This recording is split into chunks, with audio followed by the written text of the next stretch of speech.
Au début du film, nous voyons une femme enceinte nommée Natalia souffrant de douleurs de travail et sa mère qui l'amène d'urgence à l'hôpital.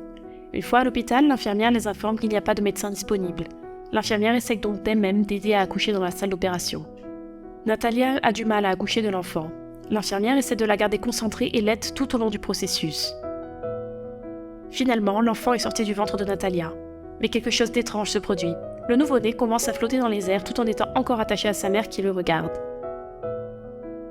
Tout le monde est choqué, mais Natalia tire son bébé vers sa poitrine et le serre fort dans ses bras.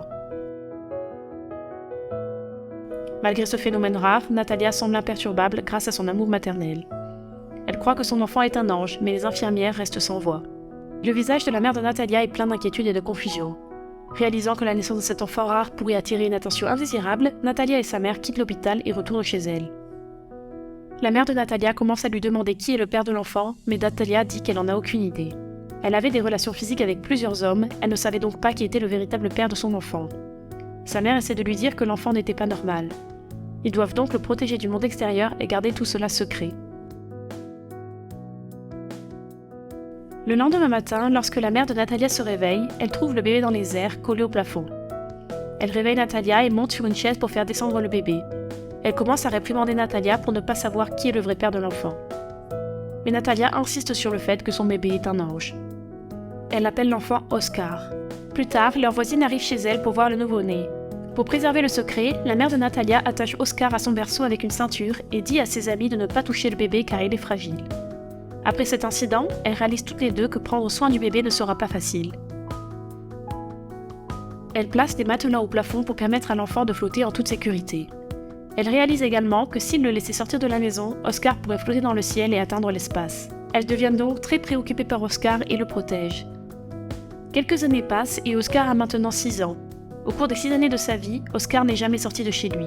Tout ce qu'Oscar avait vécu ou vu au cours de sa courte vie se trouvait donc dans cette maison. Même sa scolarité était assurée par sa grand-mère. Oscar regarde beaucoup de films de super-héros à la maison et croit qu'il est lui aussi un super-héros capable de voler. Oscar demande souvent à sa mère pourquoi il n'a pas été autorisé à sortir de la maison, mais il n'obtient jamais de réponse. Il passe son temps à regarder dehors par la fenêtre. Il voit des enfants de son âge aller à l'école et vivre librement à l'extérieur de leur maison. Oscar souhaite lui aussi pouvoir vivre comme eux et est curieux de connaître la vie qui se déroule à l'extérieur de sa maison. Alors un jour, Oscar décide de voir par lui-même. Il ouvre la fenêtre et quand sa mère et sa grand-mère rentrent, elles sont toutes les deux effrayées de trouver la fenêtre ouverte. Elles pensent qu'Oscar a peut-être ouvert la fenêtre et a flotté dans le ciel, mais Oscar n'avait pas quitté la maison. Elles sont soulagées de le retrouver. Mais la grand-mère d'Oscar est inquiète qu'il puisse s'échapper par la fenêtre la prochaine fois. Elle scelle donc toutes les fenêtres de la maison et est très énervée contre Oscar. Natalia, cependant, réalise qu'Oscar va voir le monde extérieur. Elle sait que le garder enfermé dans la maison n'est pas la bonne chose à faire. Alors elle se dispute avec sa mère et emmène Oscar à l'extérieur.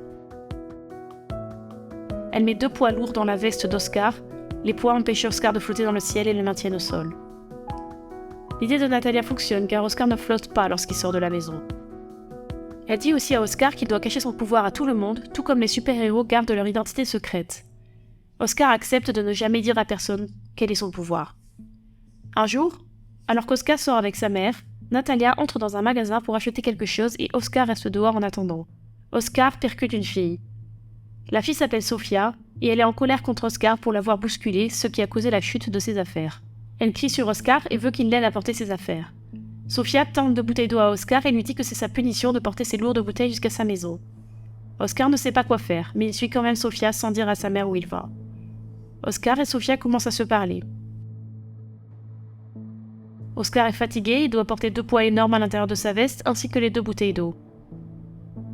Il sort donc les poids de sa veste et s'en va. Sofia et Oscar se disent leur nom et commencent leur amitié. Ils arrivent chez Sofia, mais Oscar ne peut pas lâcher les bouteilles d'eau. Il sait que cela le fera flotter dans le ciel. Sofia demande à Oscar de lui remettre les bouteilles d'eau, mais Oscar refuse. Sofia est confuse à l'idée de voir Oscar dans cette situation et finit par prendre les bouteilles d'eau à Oscar. Dès que Sofia prend les bouteilles, Oscar commence à flotter dans les airs, mais heureusement, il est en sécurité. Sofia est choquée de voir Oscar flotter et l'appelle même Superman. Oscar lui demande de l'aide et Sofia le tire rapidement vers le bas et le tient dans ses bras. Mais elle sait que ça ne suffira pas.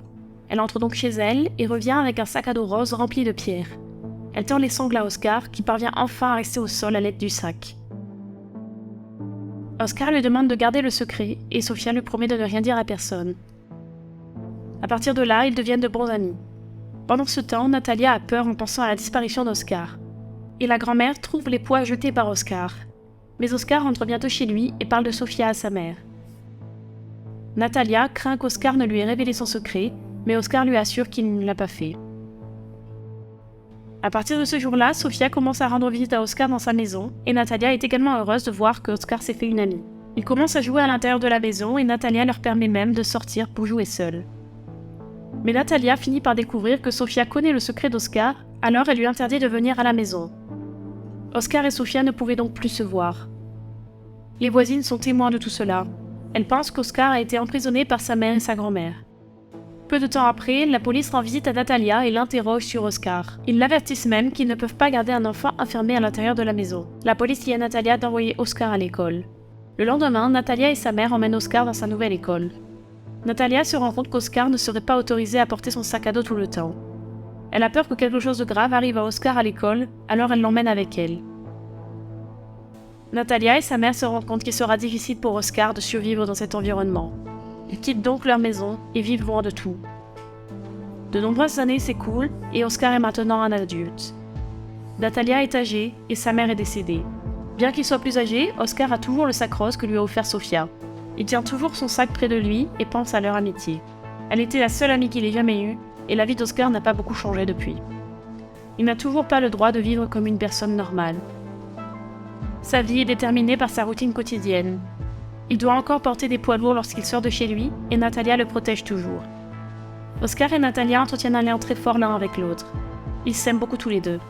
Mais Natalia est consciente que ce n'est pas la vie qu'Oscar veut et elle ne peut rien y faire. Une nuit, Oscar voit une publicité pour une émission de télé-réalité intitulée « Des hommes extraordinaires ». Oscar considère qu'il est extraordinaire et commence à s'imaginer que s'il montre son pouvoir dans cette émission, les gens l'aimeront peut-être et qu'il n'aura plus à cacher son secret. Il quitte donc silencieusement sa maison sans prévenir sa mère.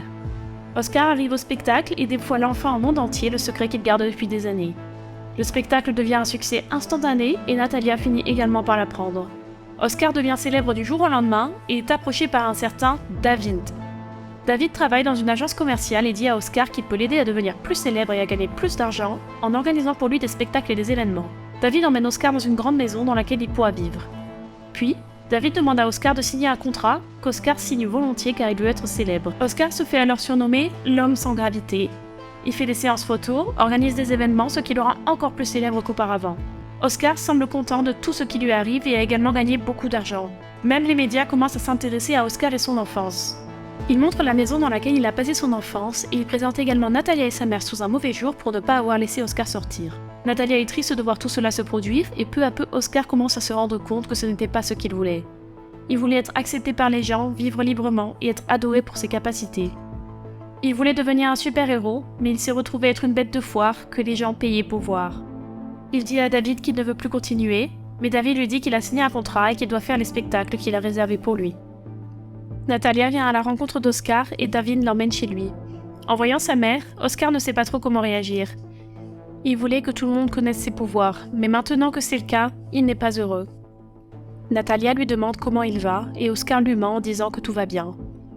Après cela, Oscar est emmené à un spectacle où il doit porter un costume d'ange. Natalia fait également partie du public. Oscar n'est pas content de ce qu'on lui a demandé de faire, et Natalia, elle aussi, est choquée de voir comment son fils a été présenté. Le public commence à applaudir, mais Oscar commence à critiquer tout le monde car il est en colère. Le comportement d'Oscar met David en colère, cependant, Oscar lui fait comprendre clairement qu'il ne veut plus participer à aucun spectacle ni à aucun événement. Il veut tout quitter et ne plus être célèbre. David dit à Oscar qu'il ne peut pas tout abandonner, mais Oscar est catégorique et demande à David de dire à tout le monde que l'homme sans gravité est mort. Bientôt, la nouvelle arrive, annonçant qu'Oscar n'était plus en vie. Les médias commencent à arriver chez Natalia pour l'interroger sur Oscar, mais elle ne leur dit rien. Quelques années passent, Natalia vieillit et meurt. D'un autre côté, Oscar mène une vie différente. Il a commencé à agir comme une personne en fauteuil roulant et s'est laissé pousser la barbe pour ne pas être reconnu. Il a commencé à travailler dans un hôtel en tant que réceptionniste et était très apprécié des habitants. Aujourd'hui encore, il porte toujours le sac qui lui a été offert par Sofia. Un jour, une dame le voit porter ce sac et l'appelle Oscar. Il nie rapidement en disant qu'il ne s'appelle pas comme ça. Mais la dame se présente comme étant Sofia. Ils sont tous les deux heureux de se revoir. Oscar raconte l'histoire de sa vie. Il commence à être heureux dans sa nouvelle vie avec l'arrivée de Sofia. Ils étaient aussi heureux que quand ils étaient enfants. Ils développent même des sentiments l'un pour l'autre et partagent le même lit. Mais un jour, il la voit avec un inconnu. Oscar se rend compte que Sofia couche avec d'autres hommes pour gagner de l'argent. La fois suivante, Oscar lui apporte une fleur. Mais cette fois encore, il la voit avec un vieil homme. En voyant cela, Oscar devient triste et ne sait pas quoi faire. Sofia réalise également qu'elle ne peut pas faire comme si de rien n'était. Elle va voir Oscar et lui demande ce qu'il veut. Oscar dit qu'il veut qu'ils vivent ensemble loin d'ici. Mais Sofia lui dit que ce n'est pas aussi simple qu'il le pense. Il est difficile de survivre dans ce monde et elle veut vivre sa vie confortablement en gagnant le plus d'argent possible. Oscar s'en va donc sans Sofia. Il retourne dans la maison de son enfance et se prépare à vivre le reste de sa vie là-bas. Un jour, de manière inattendue, Oscar trouve Sofia sur le pas de sa porte avec le sac à dos rose dans ses mains. Sofia lui dit qu'elle est prête à vivre avec lui et Oscar est heureux de l'apprendre. Ils commencent à vivre ensemble et Sofia tombe enceinte de leur enfant. Oscar commence à travailler dans une maison de retraite en tant que nettoyeur de vitres avec un costume de Batman. Les personnes âgées sont émerveillées et heureuses de voir cet homme flottant. L'un d'eux commence même à l'appeler Batman. Avec cela, Oscar réalise enfin son rêve de devenir un super-héros et, plus important encore, à trouver un sens à sa vie. C'est tout pour cette vidéo. N'hésitez pas à partager vos réflexions sur le film dans les commentaires et n'oubliez pas d'aimer et de vous abonner, cela nous aide tout particulièrement. À la prochaine, ciao!